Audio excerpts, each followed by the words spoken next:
Assalamualaikum warahmatullahi wabarakatuh.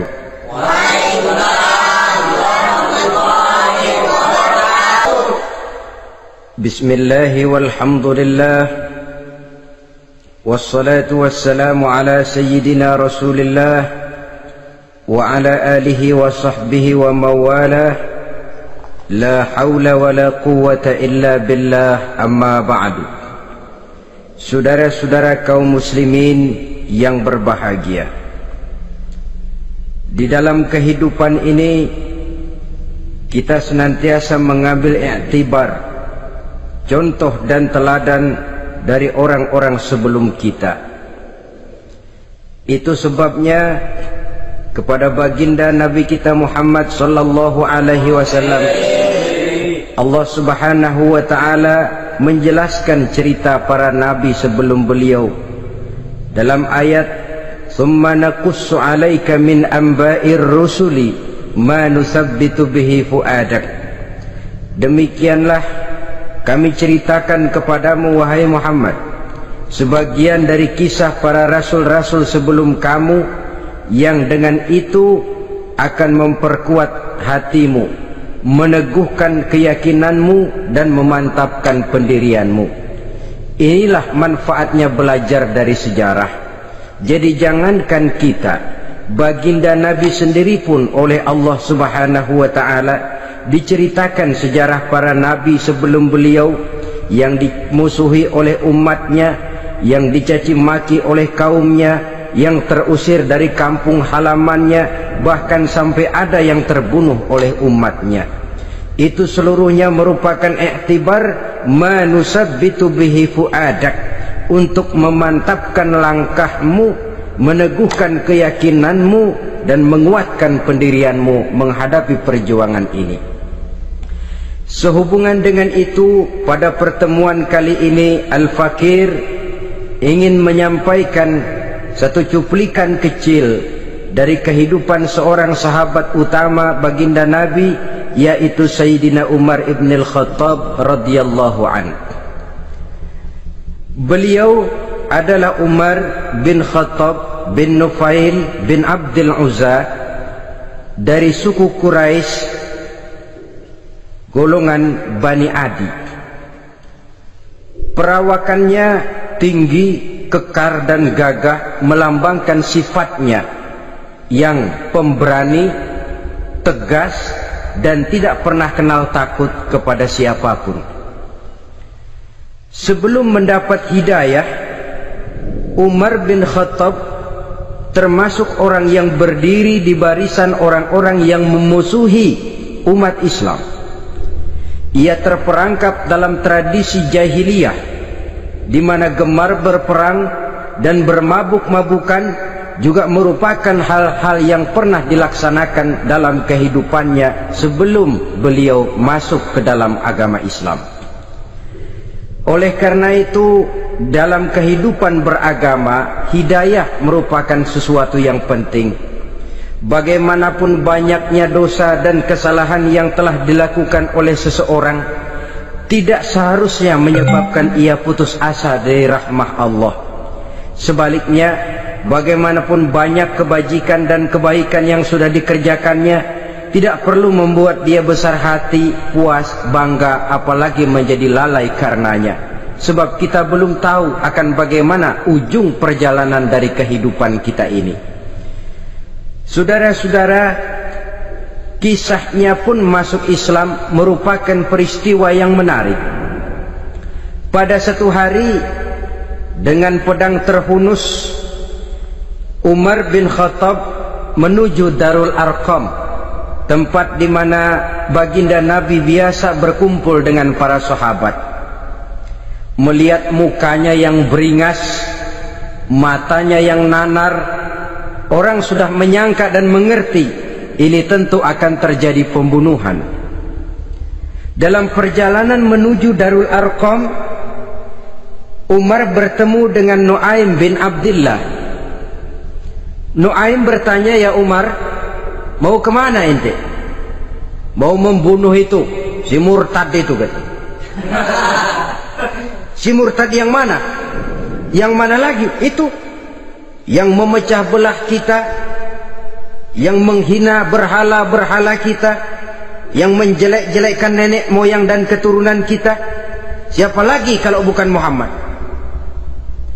Kata Nuaim Umar, enggak salah, tidak salah lagi. Salah Umar. Salah kenapa? Apa kamu enggak malu? Kamu mau pergi membunuh Muhammad, sementara adikmu sendiri Fatimah, dia sudah termasuk salah seorang pengikut Muhammad. Mendengar ini, muka yang memang tadinya sudah marah dan merah, tambah jadi kelabu. Bukan main mangkelnya Umar bin Khattab. Orang lain dia musuhi, orang lain dia kejar-kejar. Ini malah adiknya sendiri menjadi pengikut dari baginda Nabi. Tidak jadi menuju Darul Arqam, dia berangkat ke rumah adiknya Fatimah.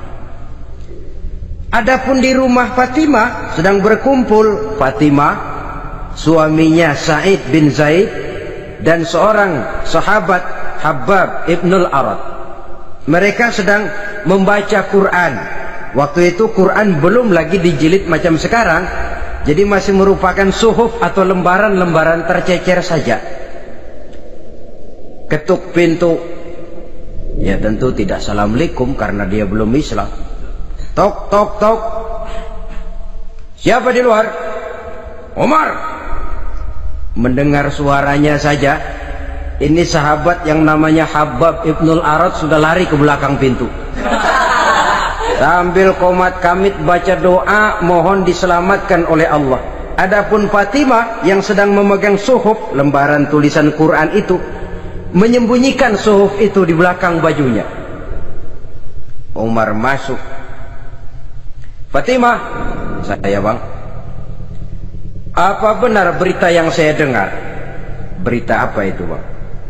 Bahwa kau sudah masuk Islam. Bang, andai kata Muhammad memang benar, bagaimana? Sudahlah, jangan belit-belit, jawab saja, kau masuk Islam benar atau tidak? Ya. Saudara hadirin, begitu dikatakan iya, tangannya langsung melayang, menampar muka adiknya ini, sehingga mengalir darah dari hidungnya. Suaminya Sa'id bin Zaid yang mencoba melindungi istrinya, dipegang lehernya, dibanting, diduduki dadanya. Oh, ini jawara ini.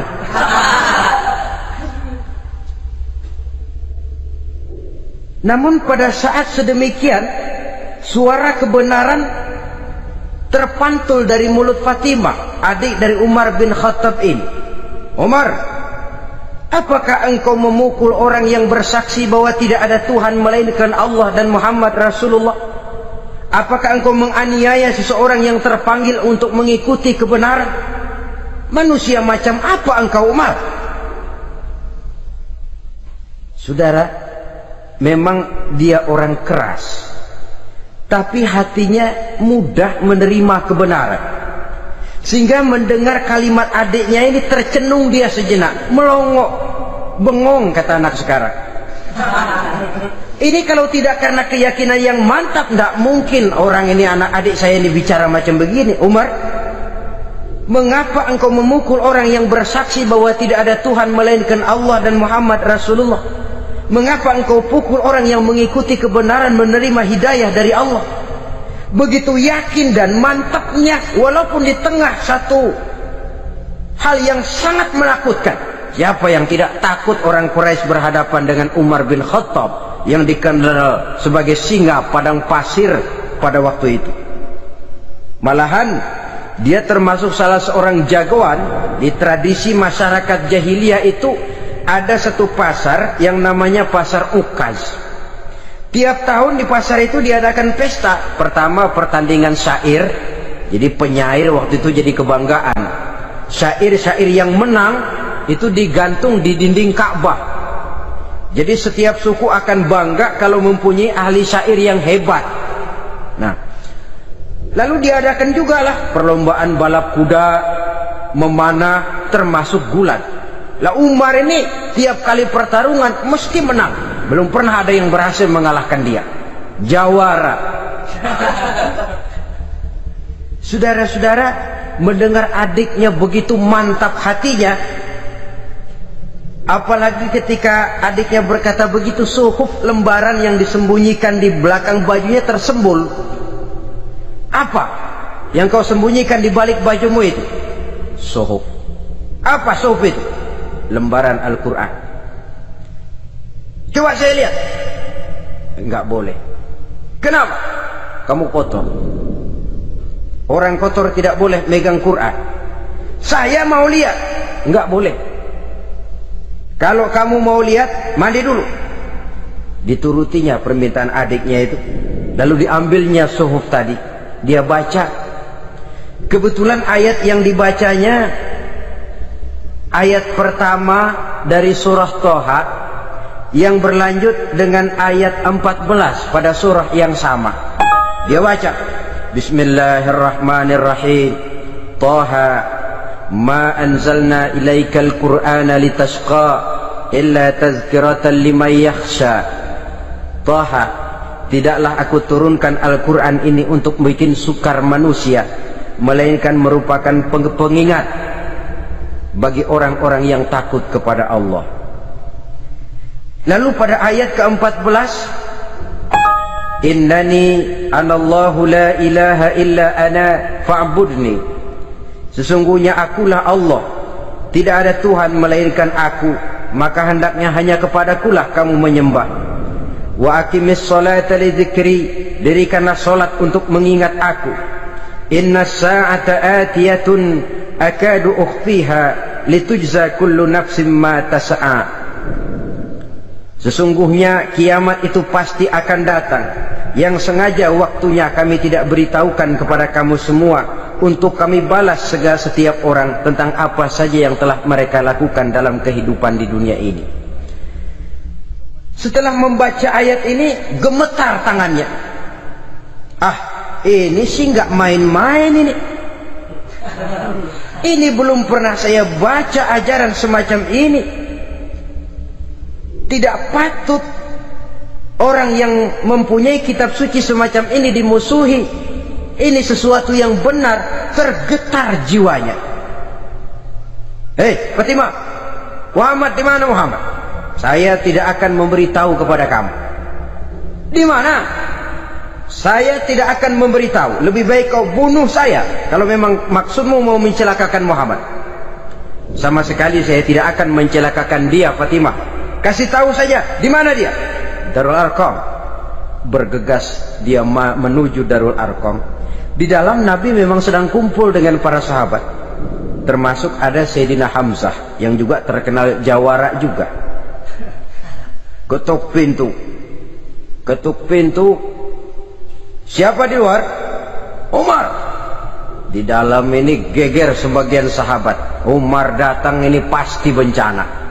Umar datang, wah, kalau istilah kampung, kerok dan urusan.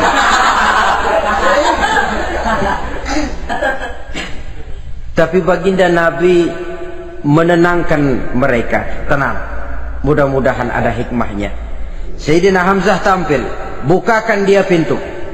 Kalau niatnya baik, kita terima. Kalau niatnya tidak baik, saya paling depan. Dibukakan pintu. Begitu dibukakan pintu, Umar masuk merangkul baginda Nabi, kemudian dengan tersendat, Ashhadu an la ilaha illallah wa ashhadu annaka ya Muhammad Rasulullah. Saya bersaksi tidak ada Tuhan melainkan Allah, dan saya bersaksi bahwa engkau hai Muhammad adalah utusan Allah. Sahabat takbir semua, Allahu Akbar, Allahu Akbar. Kegembiraan meliputi suasana ketika itu. Kenapa? Karena sebelumnya dikala Umar belum masuk Islam, dia merupakan ganjalan yang paling dikhawatirkan oleh umat Islam. Setelah dia masuk Islam, jelas merupakan satu keuntungan yang sangat besar. Dan dia tertarik kepada Islam bukan karena bujuk rayu orang, tidak karena diberikan harta, tidak karena diiming-iming oleh kedudukan tinggi, Tapi karena kebenaran, hidayah menembus hatinya melalui wasilah ayat dalam surah Thaha yang dibacanya melalui suhuf yang dipegang oleh adiknya tadi. Sejak saat itu berubah 180 derajat Umar bin Khattab radhiyallahu anhu. Tetapi tetap dengan sifatnya keras, tegas, dan tidak pernah kenal takut kepada siapapun. Cuma kalau sebelum Islam dia kerasnya kepada Islam, setelah dia masuk Islam muter arah kepada siapapun yang memusuhi Islam, dia bersikap keras, tegas, dan tidak pernah kenal takut. Bahkan setelah beliau masuk Islam, satu hari ketika di Darul Arqam kumpul-kumpul, waktu itu Nabi belum berdakwah secara terbuka karena pengikut masih sedikit. Sayyidina Umar usul, "Ya Rasul, ada apa Umar? Alasna 'alal haq fi mamatina wa mahyana." Ya Rasul, bukankah kita ini berdiri di atas sesuatu yang benar? Bukankah mati kita, hidup kita untuk melaksanakan sesuatu yang benar? Bala ya Umar, betul Umar. Wallazi nafsi biyadih, innakum la'alal haq in muttum wa in hiyitum. Demi Allah Umar, kata Nabi, sesungguhnya kamu dan kita semua berdiri di atas kebenaran, hidup ataupun mati. Setelah mendapat jawaban begini, Umar masuk kepada tujuan pembicaraannya. Izan ya Rasul, fafimal ihtifal. Kalau memang begitu ya Rasul, kalau memang kita yakin kita berdiri di atas kebenaran, kita hidup karena kebenaran, kita mati pun memperjuangkan kebenaran, fafimal ikhtifa. Kenapa mesti ngumpet-ngumpet? Kenapa harus sembunyi-sembunyi? Wallazi ba'asaka bil haq, demi Allah ya Rasul, la takhrujanna wa la nakhrujanna ma'ak. Tuhan harus keluar menyampaikan Islam ini secara terbuka, dan kami akan mendampingi Tuhan dengan segenap jiwa dan raga. Sekali masuk Islam gak tanggung-tanggung. Yang kayak begini ini yang kita perlukan sekarang ini. Begitu masuk Islam gak tanggung seluruhnya, jiwa dan raganya masuk Islam. Beliau yang pertama kali mengajukan ide, kenapa harus dakwah sembunyi ya Rasul? Wong kita berdiri di atas kebenaran, memperjuangkan sesuatu yang hak. Kalau kita mati, kita pun mati membela kebenaran. Kenapa mesti fafimal ikhtifa? Kenapa harus sembunyi-sembunyi? Mulai sekarang mari keluar ya Rasul, saya akan dampingi Tuhan, nyawa taruhannya. Saudara hadirin yang saya hormati, selalu dia tempat-tempat yang pernah dia melaksanakan maksiat sebelum dia Islam, selalu dia kunjungi, sampai dia berkata, tidak ada tempat yang pernah saya melakukan kesalahan sebelum saya Islam yang harus saya tutupi dengan kebajikan setelah saya Islam sekarang ini. Bahkan ada satu riwayat menjelaskan beliau itu yang tinggi badannya, kekar perawakannya, gemetar orang ngadepin dia. Tapi beliau sendiri sangat mudah gemetar kalau sudah mendengar ayat-ayat Allah.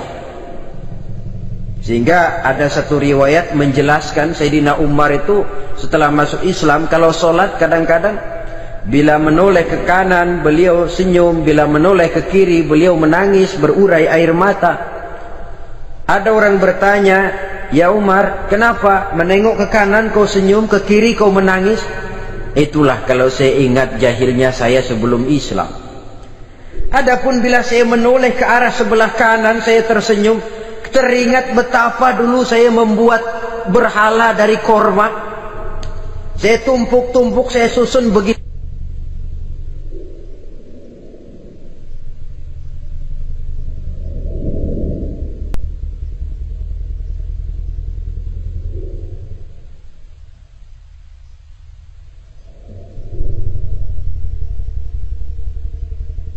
Itu rupa, setelah saya sembah saya makan itu korma. Gagah betul saya waktu itu, sampai Tuhan pun saya makan. Adapun kalau saya menoleh ke kiri teringat putri kesayangan saya yang terbawa oleh tradisi jahiliyah, takut menanggung aib, merasa malu mempunyai anak perempuan, sampai dia terkubur hidup-hidup. Berurai air mata saya mengingat semua itu. Padahal Nabi sudah memberikan jaminan. Sebab saudara jangan lupa, orang kafir masuk Islam, dalam Islam itu dihitung dari bayi lagi, dari nol. Itulah untungnya. Jadi misalnya sudah 60 tahun, dari kecil sampai 60 tahun kafir, umur 61 masuk Islam. Nah, sejak umur 61 itulah yang dihisab oleh Allah. 60 tahun ke bawah gratis bersih pemutihan. Istimewa betul. Tapi jangan lalu diniatin, gua kafir aja. Nanti sudah tua-tua mau giliran mati baru Islam. Nah, itu diniatin lain. Ini yang karena faktor hidayah, saudara-saudara. Nah, cintanya kepada baginda Nabi luar biasa. Dalam setiap pertempuran beliau selalu di front terdepan. Bahkan demikian cintanya sampai ketika hari di mana baginda Nabi wafat, saudara-saudara. Disampaikan berita wafat Nabi kepada Umar ini. Ya Umar, baginda Nabi sudah wafat. Kamu ngomong apa? Baginda Nabi sudah wafat. Bukan sedih, nyabut pedang, keluar matanya melotot. Siapa yang bilang Muhammad mati, saya tabas batang lehernya. Begitu cintanya beliau kepada baginda Nabi, sampai-sampai nggak menerima kalau Nabi wafat. Taruhlah nggak bisa mati bersamaan, bolehlah mati beriring-iring saja barangkali maksudnya.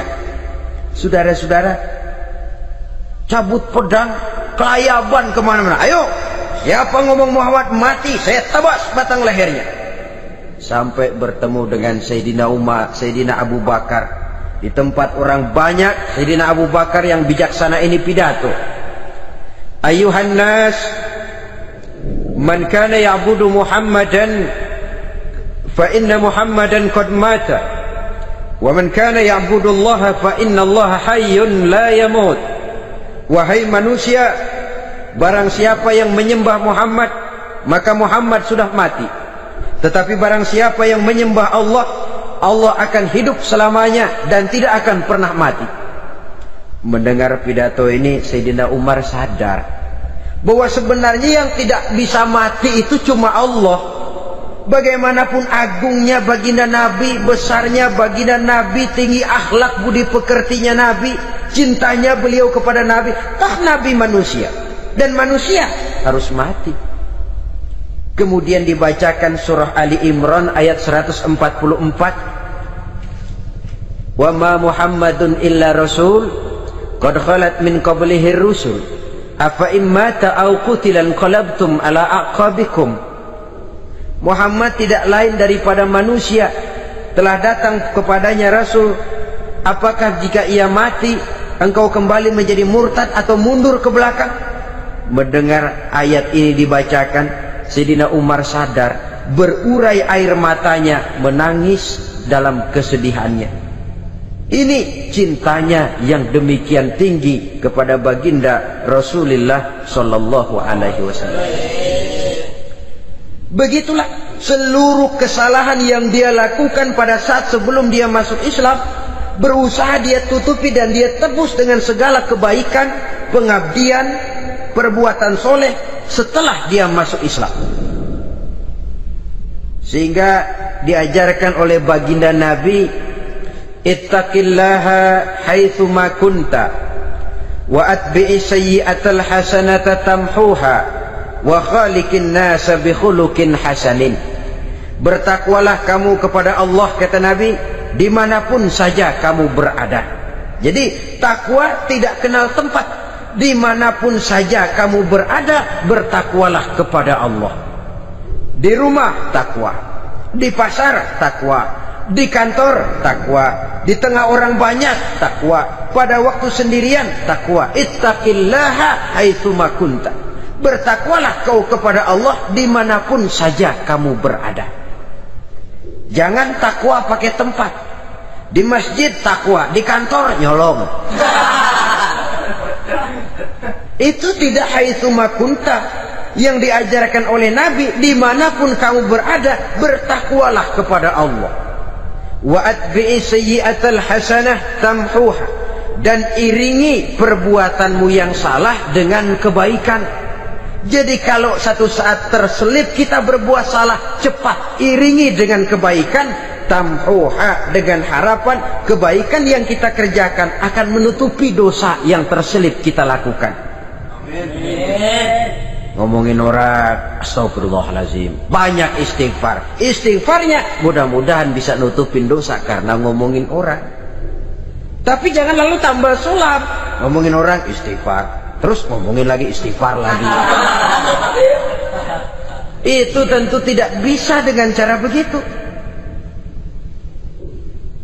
Barangkali terselip pernah mengambil harta orang tanpa alasan yang hak, imbangi dengan rajin sedekah misalnya. Barangkali pernah menyakiti hati orang, imbangi dengan perbuatan yang bisa menyenangkan hati orang lain. Itu namanya mengiringi perbuatan yang bersifat salah dengan kebajikan. Ini yang dilakukan oleh Sayyidina Umar. Setiap pelosok hampir dia datangi, tempat-tempat di mana dia pernah melakukan kesalahan sebelum Islam, di sana dia tegakkan kebajikan dan kebaikan. Kegagahannya, keperkasaannya, keberaniannya sepenuhnya bulat-bulat sudah diwakafkan untuk kepentingan Islam. Saudara hadirin yang saya hormati, diperlukan orang-orang yang punya keberanian macam Sayyidina Umar. Berani karena panggilan hidayah, bukan berani babi. Babi berani juga babi, cuman nyeruduk. Artinya berani yang tanpa pertimbangan. Berani yang tanpa pertimbangan pada akhirnya akan menyulitkan kita sendiri. Beliau gagah, beliau berani, beliau punya kekuatan, beliau punya wewenang, dan itu dimanfaatkannya untuk menjadi backing baginda Nabi kita Muhammad sallallahu alaihi wasallam. La takhrujanna wa la nakhrujanna ma'ak ya Rasul. Rasul, keluar, sampaikan dakwah secara terbuka. Saya akan mendampingi Tuhan. Jika ada yang ganggu Tuhan, saya paling depan. Backing yang mendampingi Rasul untuk menyampaikan risalah Islamiyah ini. Saudara hadirin yang saya hormati, wa khaliqin nasa bi khuluqin hasanin, kata Nabi, dan pergaulilah manusia dengan akhlak yang baik, karena dengan ini kau bisa mengambil hati orang. Dalam hadis lain katakan, innakum la tas'una an-nasa bi amwalikum walakin yas'uhum minkum bastul wajhi wa husnul khuluq. Kamu tidak akan bisa menyenangkan orang banyak dengan hartamu, tapi kamu bisa ambil hati mereka dengan budi pekerti yang luhur dan muka yang manis. Dengan harta belum tentu kita bisa menyenangkan semua orang, tapi budi pekerti yang luhur, muka yang manis, itu yang akan bisa membuat kau menyenangkan orang banyak.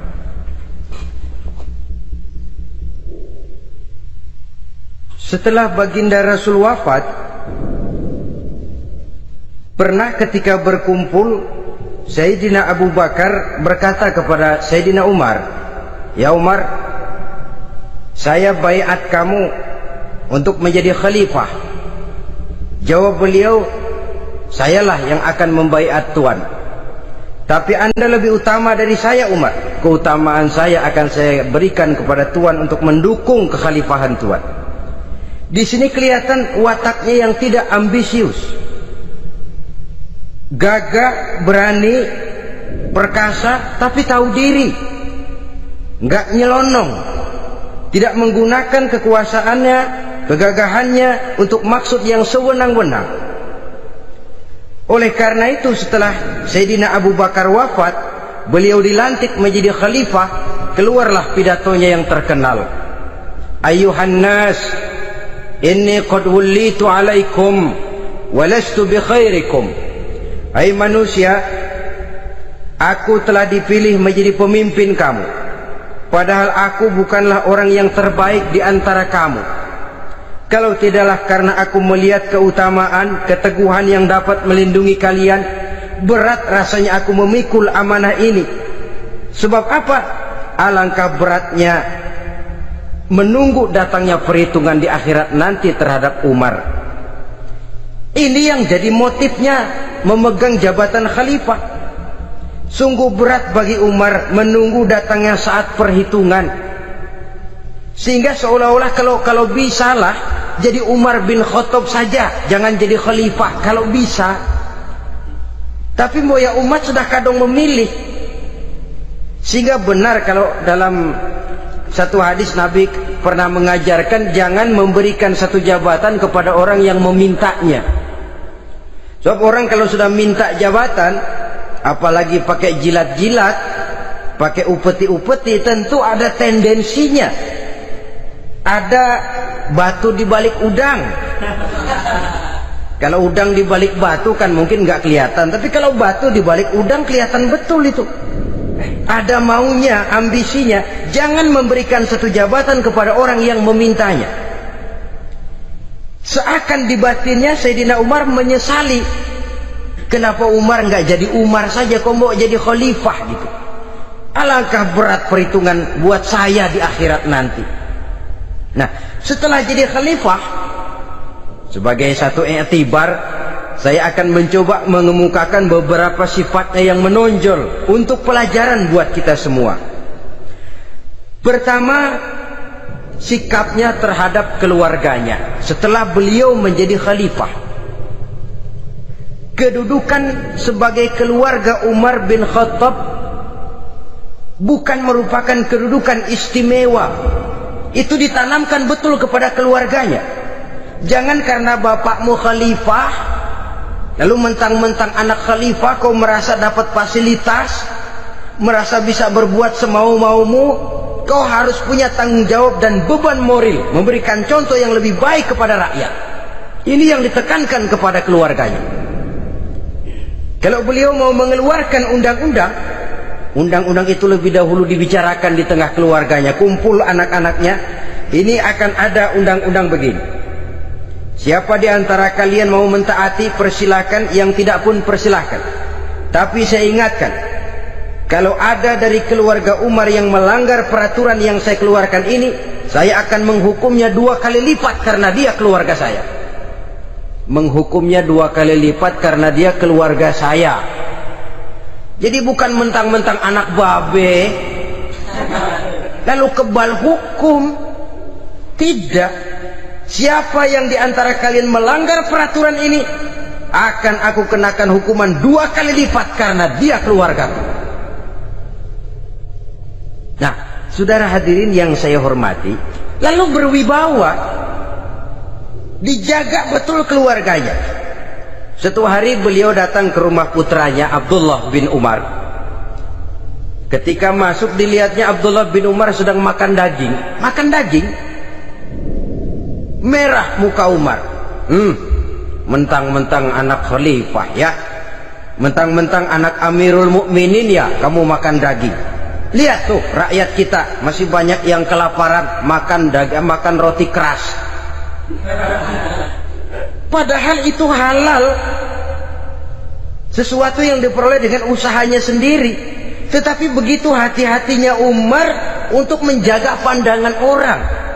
Keluarga khalifah merupakan beban moral sebab akan dijadikan contoh oleh rakyatnya. Mentang-mentang anak khalifah ya makan daging. Lihat tuh rakyat, roti keras digarotin. Lain saat beliau pergi ke satu pasar. Di situ dilihat ada sapi gemuk-gemuk. Tempat lain sapinya kurus-kurus. Tanya, ini yang gemuk-gemuk sapi siapa? Sapi Abdullah bin Umar. Sapi anaknya. Panggil Abdullah bin Umar, suruh sini. Datang anaknya. Abdullah bin Umar, bagaimana ceritanya sampai ini? Begini Bapak, dahulu itu dengan uang saya beli sapi kurus-kurus. Lalu saya rawat Saya berikan upah orang untuk merawat sapi-sapi itu, sampai sekarang dia menjadi gemuk. Akan saya jual, dan keuntungannya tentu sesuatu yang halal. Subhanallah, kata Umar, kau ini anak Amirul Mukminin, jual sapimu, ambil modalnya, untungnya, masukkan Baitul Mal untuk urus kepentingan orang Islam. Dia nggak mau anaknya terlibat bisnis dompleng kekuasaan ayahnya. Karena mentang-mentang anak khalifah lalu segala macam bisnis lancar.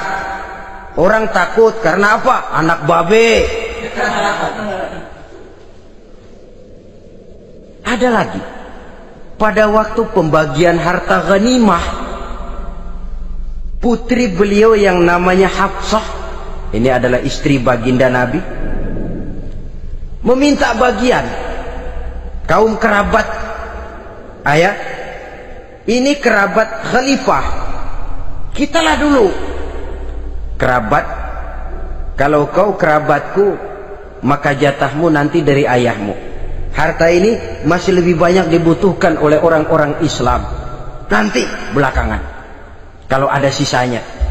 Belakangan kalau ada sisanya. La haula wala quwata illa billah.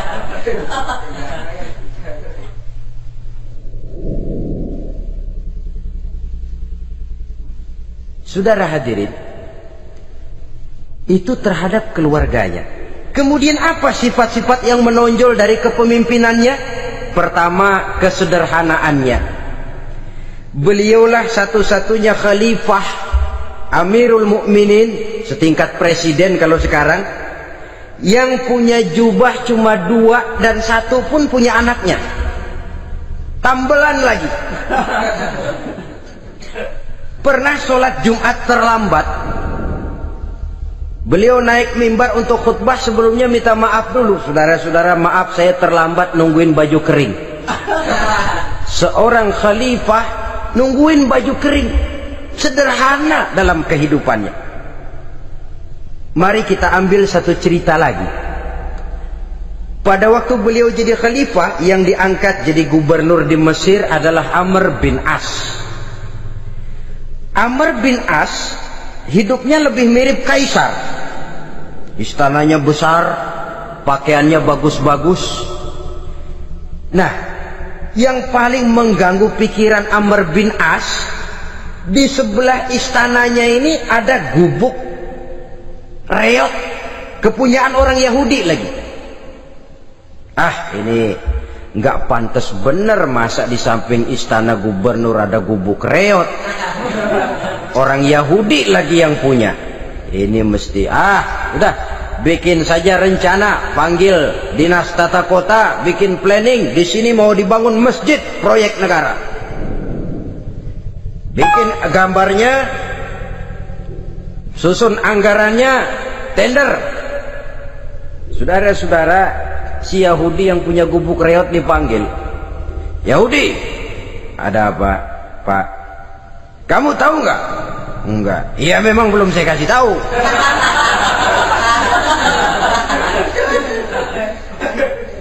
Ada apa, Pak? Itu kamu punya gubuk, tahu? Kena proyek. Proyek apa, Pak? Kami mau bangun masjid besar di situ, dan tidak sesuai ada gubuk reot di samping tempat gubernur. Jadi maksud Bapak, gubukmu, tanah-tanahnya mau saya bebaskan, saya beli. Enggak mau, Pak, saya enggak mau jual. Saya bayar 2 kali lipat. Enggak mau. 3 kali lipat, 6 kali lipat juga enggak mau, Pak. Saya dari muda peres keringat banting tulang cuma segitu-gitunya, Pak, tempat saya tinggal. Gubuk reot sama tanahnya sedikit, makmur saya, Pak, cuma rumah sama sumur.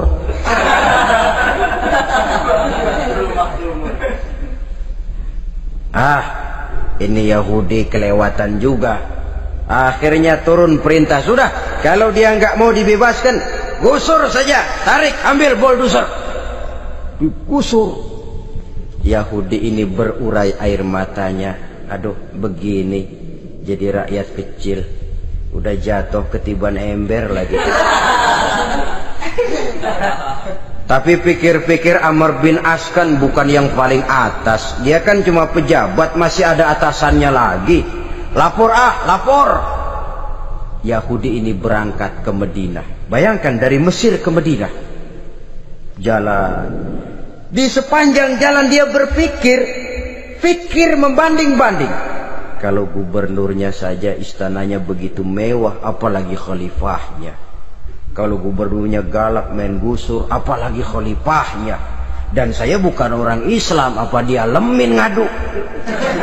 Apa dapat tanggapan? Berangkat dia sambil harap-harap cemas. Sampai di pintu kota Madinah, dia temui orang lagi tidur di bawah pohon korma. Selamat siang Pak.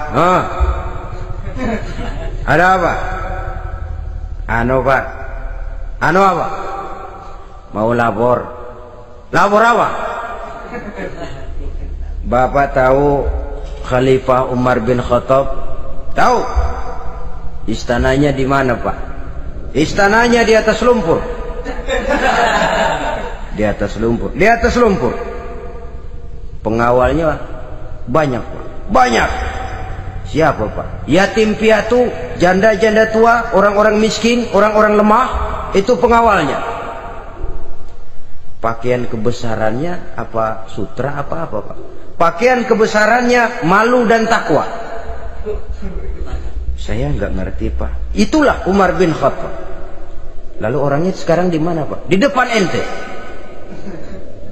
Rupanya yang dia tanya itulah orangnya.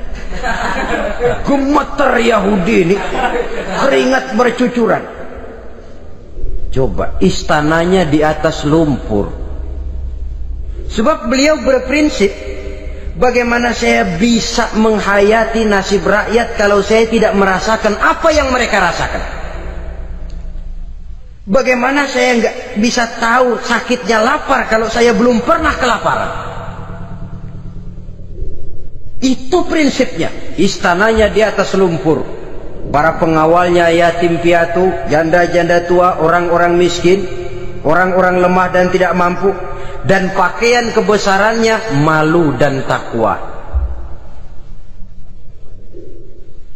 Kamu dari mana? Dari Mesir Pak. Ada apa? Mau laporan gubernur Bapak di Mesir yang namanya Amr bin As. Kenapa? Main gusur aja Pak. Ceritanya, iya dia mau bangun masjid. Kebetulan di areal itu saya punya tanah sama gubuk segitu-gitunya. Saya nggak mau dibeli, digusur Pak. Saya mau mencari keadilan. Begini, kamu lihat tempat sampah itu, lihat. Di situ banyak tulang. Coba kamu ambil kemari satu, tulang unta, bawa sini. Bingung Yahudi. Pak, saya kemari mau cari keadilan. Kalau tulang mah di Mesir juga banyak Pak. Sudahlah, pokoknya kau ambil saja tulang itu. Dicoker-coker dapat dikasih. Tulang itu digaris lurus oleh Sayyidina Umar dengan ujung pedang. Red. Nah, nih, kau bawa kepada Amr bin As. Makin bingung itu Yahudi. Suruh bawa tulang cuman digaris. Nanti saya ngomong apa Pak? Sudahlah, kasih saja. Pulang dia. Sampai di Mesir, Tuan Gubernur, ada apa? Saya baru menghadap Khalifah. Kemudian beliau sampaikan ini, dikasih tulang. Amr bin As ngelihat tulang ada goresan lurus dengan ujung pedang, gemetar, badannya keluar keringat dingin, panggil kepala proyek, proyek batal, masjid nggak jadi didiriin, itu gubuk Yahudi diriin lagi. Ini Yahudi makin bengong. Ini gubernur dapat tulang doang segitu takutnya.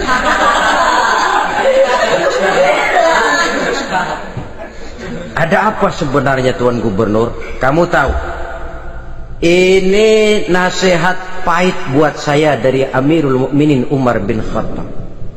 Seolah-olah beliau bilang, hai Amr bin As, jangan mentang-mentang sedang berkuasa ya. Pada suatu saat kau akan jadi tulang-tulang kayak begini. Maka mumpung kamu masih hidup dan berkuasa, berlaku lurus dan adillah kamu seperti lurusnya garis di atas tulang ini. Red, lurus, adil, jangan bengkok. Sebab kalau kamu bengkok, nanti aku yang luruskan pakai pedangku. Siapa yang nggak ngeper digituin? Sampai akhirnya apa? Kata si Yahudi, Pak, kalau begitu Islam adil ya? Adil. Kalau gitu biarin dah, Pak, tanah saya. Mau kamu jual? Bukan saya jual, Pak, saya kasih aja dah. Campur gubuk-gubuknya, ambil aja dah.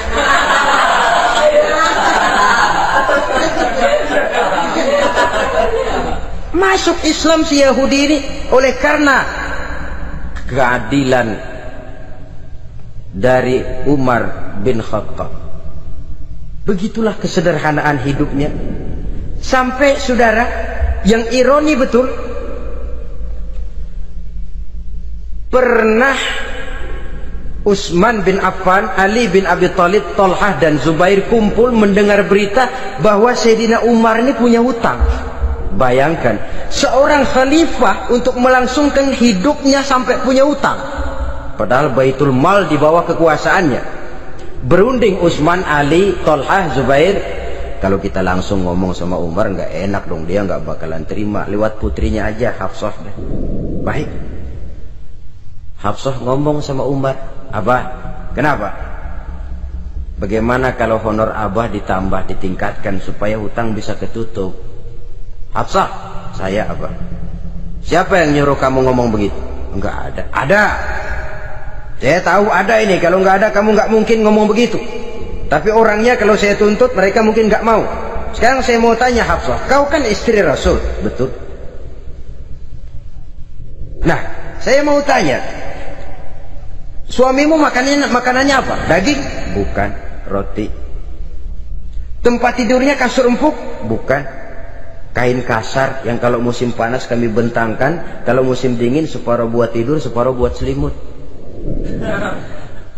Pakaian yang dibelikan untukmu berapa banyaknya? Cuma 2. Nah, itu guru saya, orang yang paling saya cintai, dan itu yang saya ikuti. Bahkan setelah beliau wafat, Sayyidina Umar ini hutangnya ditanggungkan kepada anaknya Abdullah bin Umar, dan itu pun dilunasi dengan menjual rumahnya, sehingga rumahnya itu disebut Darul Qadha, rumah bayar hutang.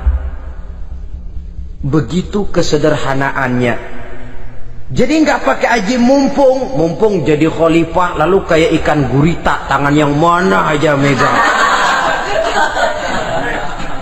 Itu kan mental monyet. Monyet itu kan begitu, tangan megang kiri kanan, mulut ngawal, kaki megang, temennya dikasih masih ngerampas juga. Monyet rakus betul itu. Itu kesederhanaannya. Kenapa kesederhanaan ini timbul? Karena sikap zuhudnya. Zuhud itu tarkud dunia li ajlil akhirah. Orang yang mengambil dunia hanya yang diperlukan dengan lebih mengutamakan kehidupan akhirat. Watak zuhudnya yang sangat menonjol. Dialah pahlawan yang paling berani di medan perang. Dialah imam yang paling khusyuk di masjid. Dan tidak jarang kalau sholat sendiri, begitu membaca ayat yang menceritakan neraka, nangis berurai air matanya. Saudara hadirin ma'asyiral muslimin rahimakumullah. Jadi kesederhanaan dan kezuhudan ini bukan lewat teori disampaikan oleh Umar, bukan lewat penataran seluruh aparat, tidak, lewat contoh konkret. Inilah saya, contoh sederhana dan zuhud. Bagaimana saya akan bisa merasakan penderitaan kalau saya sendiri tidak pernah menderita? Bagaimana saya akan tahu sakitnya lapar kalau saya belum pernah kelaparan? Maka tanpa penataran, tanpa upgrading segala macam, berhasil karena prinsip keteladanan. Beliau jadi contoh utama. Dan sumber utamanya tentu tidak lain karena contoh dari baginda Nabi besar Muhammad sallallahu alaihi wasallam. 2, sederhana. Yang kedua, zuhud. Yang ketiga, sifat yang menonjol dari kekhalifahannya adalah adil. Kalau sudah bicara soal hukum, dia tidak pernah kenal kompromi. Adalah seorang pemuka Nasrani masuk Islam, namanya Jabalah bin Aiham. Ketika dia bikin haji, kain ihramnya keinjak orang Arab yang hitam, Badui. Jengkel, dia merasa bekas tokoh, enak aja nih orang udah jelek nginjak lagi. Ditempeleng orang tadi. Orang ini lapor kepada Umar, panggil Jabalah bin Aiham, panggil. Kau ditampar? Betul Khalifah. Tampar dia, tampar lagi. Dipukul orang itu di depan Sayyidina Umar. Jadi tidak karena kau ini bekas kepala suku, kau ini bekas orang terhormat, lalu ada kebijaksanaan yang tidak bijaksana, kebijaksanaan yang akhirnya jadi tidak bijaksana. Dan itu memang sudah dimulai dengan memblokir keluarganya. Tidak satu keluarganya pun yang boleh mempunyai perasaan bahwa menjadi keluarga khalifah merupakan fasilitas dan keuntungan. Kau jangan makan di atas punggungku, kau jangan menikmati fasilitas di atas keringatku. Dan tidak ada keinginan mewariskan jabatan khalifah kepada anak-anaknya. Pernah beliau musyawarah, saya bingung kenapa khalifah, gubernur Kufah ini sulit nyari orang. Diangkat yang lemah, rakyat ngeluh. Diangkat yang keras, rakyat juga ngeluh. Ada calon khalifah, kalau ini mah nggak salah lagi nih buat gubernur Kufah. Siapa? Abdullah bin Umar, anak beliau sendiri. Melotot matanya, jangan macam-macam kau, cukup satu orang Umar memegang jabatan ini. Kalau berhasil, kami keluarga Umar sudah merasakannya. Kalau gagal, cukup kegagalan seorang Umar. Tidak berusaha mengorbitkan anaknya, wah anak babeh diangkat jadi jadi tidak, malah diblokir, cari yang lain. Tapi Abdullah bin Umar cukup syarat ya khalifah, dia orang bertakwa dan soleh. Yang takwa dan soleh bukan cuma anak Umar, anak orang lain juga banyak yang takwa dan soleh. Itu prinsipnya. Sehingga ketegasannya ini membuat orang jadi sungkan. Dan tidak seorang pun berani kirim-kirim upeti hadiah. Pernah itu ada pejabat dari Azerbaijan kirim makanan, kue, mending apa? Kue.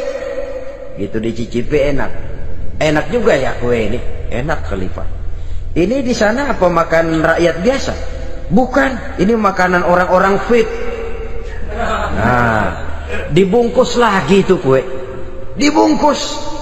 Ontamu mana? Di luar. Ambil, bawa pulang, serahkan lagi kepada gubernur di sana. Kasih tahu salam dari Umar bin Khattab, kenyangkan dulu rakyat dengan makanan seperti ini, kita belakangan. Jadi kalau rakyat lapar, saya orang pertama yang akan merasakan kelaparan. Tapi kalau rakyat makmur, biarlah saya menjadi orang terakhir yang kenyang. Kan bagus prinsip itu. Jikalau rakyat kelaparan, saya akan jadi orang pertama yang merasakan lapar. Tapi kalau rakyat makmur, biar saya jadi orang terakhir yang kenyang. Jangan dibalik. Pada saat rakyat kelaparan, dia kekenyangan. Dan selanjutnya, sikap keadilannya ini, saudara-saudara, menyebabkan hukum lalu jadi berwibawa. Pernah beliau jalan-jalan di lorong kota Madinah, di tempat yang namanya Hara bersama Aslam. Ada ibu-ibu, anaknya nangis, lapar ma, sabar dikit lagi matang katanya.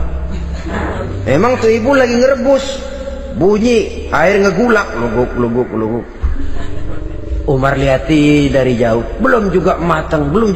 Nih anak dari nangis, lapar, sampai capek nangis, sampai tidur. Anak tidur, Umar samperin, Bu,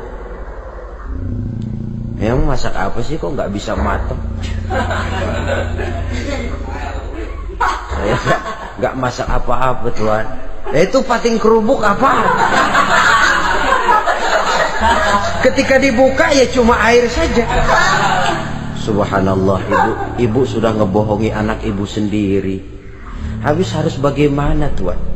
Saya sudah nggak punya makanan untuk dimasak. Sementara perut nggak kenal kompromi, jalan satu-satunya ya terpaksa anak saya bohongi. Saya bilang sebentar lagi matang sampai dia tidur sekarang ini. Memangnya Khalifah Umar gimana sih ngurusi rakyatnya? Subhanallah, dia orang zalim. Dia yang memegang urusan kami, tapi dia nggak tahu nasib saya. Anak kelaparan, keluarga terlantar. Oh begitu. Iya, zalim betul Umar bin Khattab itu. Kalau begitu ibu tunggu sebentar. Dia pulang bersama Aslam menuju Baitul Mal. Dia ambil tepung 1 karung, dipikul sendiri.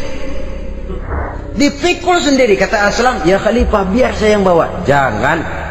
Kenapa Khalifah? Apa kau kira kau sanggup mikul dosa saya di akhirat nanti? Biar saya yang mikul sendiri. Dia bawa ke tempat tuh ibu-ibu. Dia masakin sendiri. Nah bu, sudah matang, persilakan masak. Makan. Alhamdulillah Tuhan. Mudah-mudahan Allah memberkahi Tuhan. Tuhan lebih baik dari Umar bin Khattab yang zalim itu. Memang sebenarnya Tuhan siapa, kata tuh ibu? Saya. Iya, saya ya Umar bin Khattab yang ibu bilang zalim itu. Gemetar si ibu. Gemetar si ibu. Tapi memang peka dan menghargai kritik orang.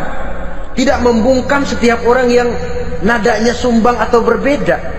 Kadang beliau berkata, saya khawatir karena orang terlalu segan dengan saya, lalu nggak ada yang berani negor kalau saya salah. Kan begitu biasanya. Karena sudah terlalu segan, lalu semuanya orang mau diaminin saja. Asal dibilang nggak benar, marah, jengkel. Lalu disingkirin, maunya diiyain, inge kulonuwun. Oke bos. Beliau bilang, saya khawatir kalau tidak ada orang yang mau menegur kesalahan saya jika saya terlanjur nanti. Tahu-tahu muncul orang, demi Allah, saya akan menegur Tuhan dengan pedang saya ini. Cerah mukanya, senyum bibirnya, alhamdulillah. Anak muda, saya memerlukan orang macam kau, yang berani berkata ya terhadap yang benar dan tidak terhadap yang tidak benar, apa dan bagaimanapun resikonya. Di sini kelihatan sikap beliau menghadapi orang yang berbeda pendapat. Keadilan, keberanian dan ketegasan, cepat menerima kebenaran merupakan serentetan dari sifat-sifat utama beliau sejak masuk Islam sampai menjadi khalifah yang kedua. Bahkan dengan jasa beliau, Islam kemudian tersebar menembus dinding Jazirah Arabia, memasuki Bizantium dan Persia, sehingga beliau juga dikenal sebagai periode Al-Futuhat Al-Islamiyah. Nah saudara-saudara, inilah cuplikan kecil dari kehidupan seorang agung dan besar yang memang sangat terbatas kata-kata untuk melukiskan kebesaran itu. Namun yang secuplik ini mudah-mudahan menjadi sumbangan moral dalam rangka kita memperbaiki diri menuju kehidupan yang lebih baik. Terima kasih banyak atas segala perhatian. Mohon maaf atas segala kekurangan. Usikum wa nafsi bitaqwallah. Wassalamualaikum warahmatullahi wabarakatuh.